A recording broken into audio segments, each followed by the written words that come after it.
Mga kwento ng lagim.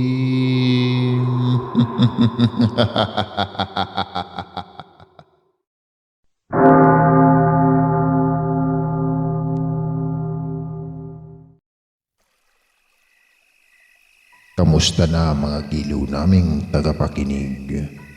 Pwede po kayong mag-comment kung nasang lugar kayo para ma-shoutout namin kayo at kung taga saan kayo.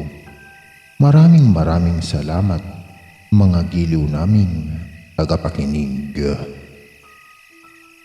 Nagmulat ng mata si James na nasa harap siya ng isang kubo. Nakagapos sa puno.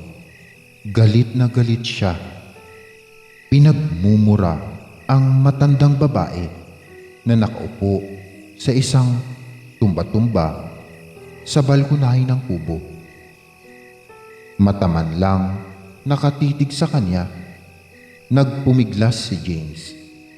Ibinuhos ang lakas para makawala sa tali. Nagawa naman niya. Lalapitan sana niya ang matanda para saktan, ngunit bigla ay hindi siya makagalaw. Naramdaman niya ang sobrang pananakit ng likod na animo binabanat. Ilang saglit lang ay may kung anong umusbong sa likod niya. Dahan-dahan ang paglaki hanggang sa maging isang ganap na pakpak. Hindi pa ron natapos ang pagkagimbal ni James nang unti-unti ay masaksihan naman ng nanlalaki niyang mga mata ang pagkahati ng kanyang katawan.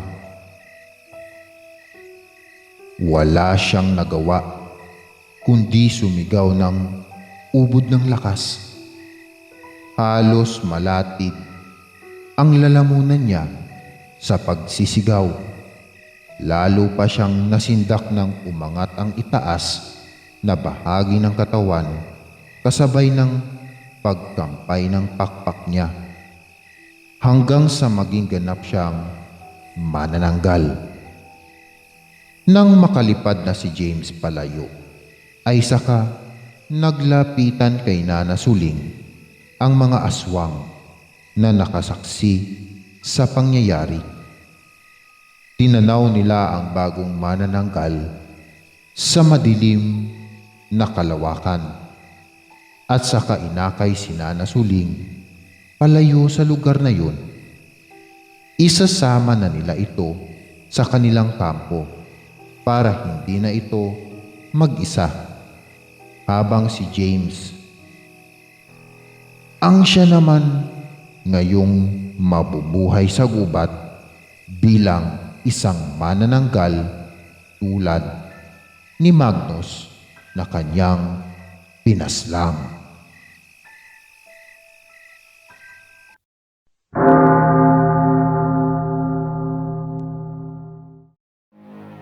Maraming salamat mga giliw naming tagapakinig.